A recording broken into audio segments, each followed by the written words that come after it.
Welcome to LexAI, your AI-powered partner in mastering the law. We combine artificial intelligence, legal analysis, and jurisprudential insight to make complex legal doctrines clear, visual, and easy to understand. Today, we're going to tackle general guardianship under the Philippine Rules of Court. Now, what is that really? It's basically the legal framework designed as a shield for the most vulnerable people in our society. We're talking about minors and those who are legally incompetent, folks who just can't care for themselves or their property. Okay, so here's our game plan. We're going to follow the entire life cycle of a guardianship case, right from the very beginning, the moment a petition is filed, all the way to the very end.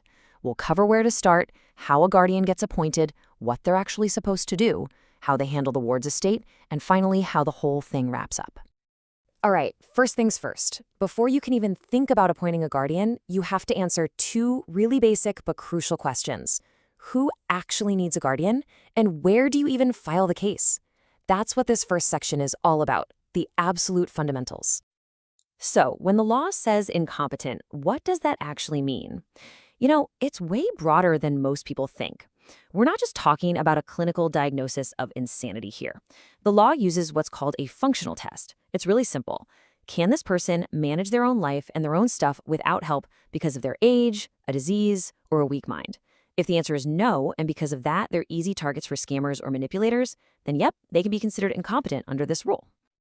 Now, where do you file the case? This slide makes it super clear. It all boils down to one simple but really important question. If the person who needs a guardian, the ward, lives here in the Philippines, you file the case in the court where they actually live. Simple enough, right? But what if they live overseas but have property here? Well, then you file the case where that property is. Just think of it like this. Residence is the default rule, but property is the key for non-residents. Okay, so how do you actually kick this whole process off? It starts with someone filing a formal petition, and it could be a relative, a friend, or get this, even the minor themselves as long as they're at least 14. Then the court makes sure that everyone who has a stake in this, especially the family and the ward, gets notified. This is important because it gives people a chance to object. Maybe they don't think a guardian is needed or they don't like who's been proposed. After everyone's had a chance to speak and the evidence is presented, that's when the court makes the final call. And what's up with this number? 2,000 pesos. Now, I know what you're thinking. That's not a lot of money these days. But in the eyes of the law, it's a super important line in the sand. See, if a minor's property is worth 2,000 pesos or less, their parents are automatically their legal guardians for it. No courts, no paperwork needed. But the second that property value tips over that P2000 mark, boom, the parents have to go to court, file a petition, and get formally appointed. That brings them under the court's watch, making sure they do everything by the book. Okay, so a guardian has been appointed. Now what? Well, this is where the real work begins. Being a guardian isn't just a title you get to put on a business card. It comes with some very serious, very real legal responsibilities. And we're going to dive into those core duties, starting with a really critical financial safeguard designed to protect the ward. Let's talk about the bond. This is absolutely key. Before a guardian can do anything, and I mean anything, they have to post a bond. Think of it like a financial security deposit set by the court. And the conditions are so easy to remember with the mnemonic BOND. B is for books. They have to make a complete inventory. O is for obedience to court orders. N is for no waste. They have to be frugal. And D is for deliver. They have to return everything and settle the accounts at the end. It's basically the guardian's promise, backed by money, to do their job right. Okay, here's a classic tricky question you might see on an exam. Let's say a court issues the official papers, the letters of guardianship, but skips the bond part because things are urgent. Are the guardian's actions after that valid? The answer is a hard no. The bond is not optional. It's a mandatory first step. Without it, the appointment itself is defective.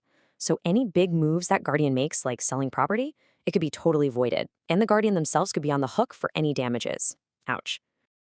So, beyond just posting that bond, the guardian has a whole list of jobs to do. They literally become the ward's legal representative. That means paying their bills, collecting money that's owed to them, and even showing up in court for them. They have to manage the ward's assets carefully, no splurging, and use the money to take care of the ward. And to keep everything above board, they have to report back to the court every year with inventories and accounts. It all boils down to this. They become a fiduciary, which is a fancy legal term for someone who is legally required to act only in the other person's best interest. So after all that work, does a guardian even get paid? Yes, they do, but the law is very, very strict about it. As you can see right here, their pay is capped. The absolute maximum they can get is 15% of the estate's net income. And that really drives home a crucial point. Guardianship is a duty of care. It's a position of trust. It's not supposed to be a money-making gig. All right, now we're getting into one of the guardian's biggest powers. And believe me, it's the one that gets the most scrutiny from the court. What happens if the ward's property, we're talking real estate like a house or a piece of land, needs to be sold or mortgaged?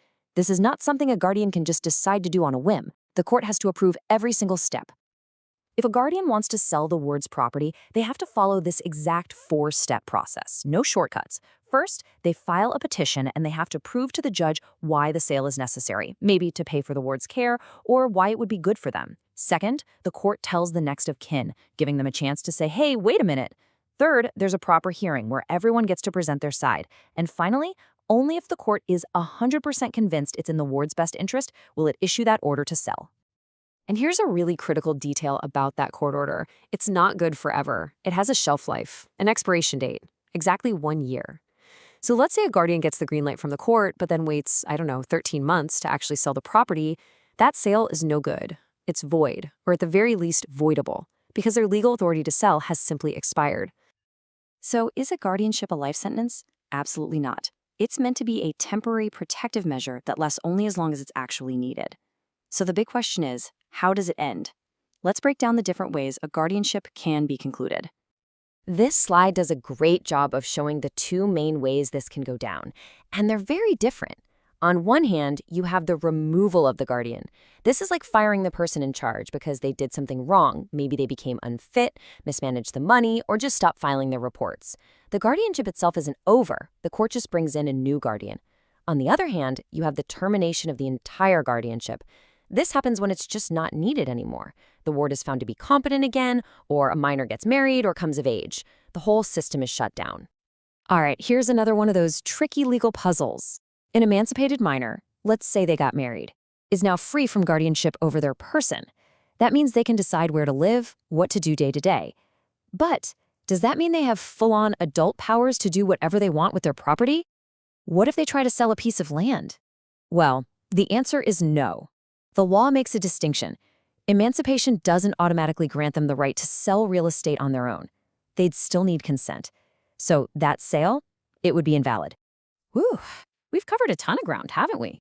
From where to file all the way to how it ends. So to help tie all this together, let's just distill these rules into a few really useful memory aids that will help you lock in the most important points. Okay, this table is basically your ultimate cheat sheet for guardianship. For Rule 92 on where to file, just remember the 3 R's. It's all about the ward's residence or their real property if they're a non-resident. For Rule 94, we've already hammered this home. It's the bond with all its conditions. And for Rule 95, selling property, the mnemonic is no hoy. Necessity, order to show cause, hearing, final order, and investment. Trust me, these little tricks are absolute lifesavers for remembering these procedures. But look, if you take away only one single thing from all of this, please let it be this. Every single rule, every procedure, every decision by the guardian and the court, it all has to point to one thing: the best interest of the ward. That is the ultimate guiding principle.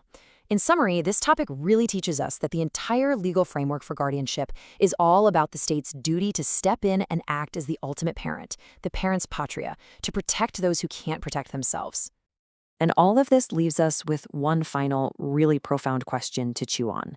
How can a legal system that's designed to protect someone avoid becoming a system that just controls them and takes away their freedom?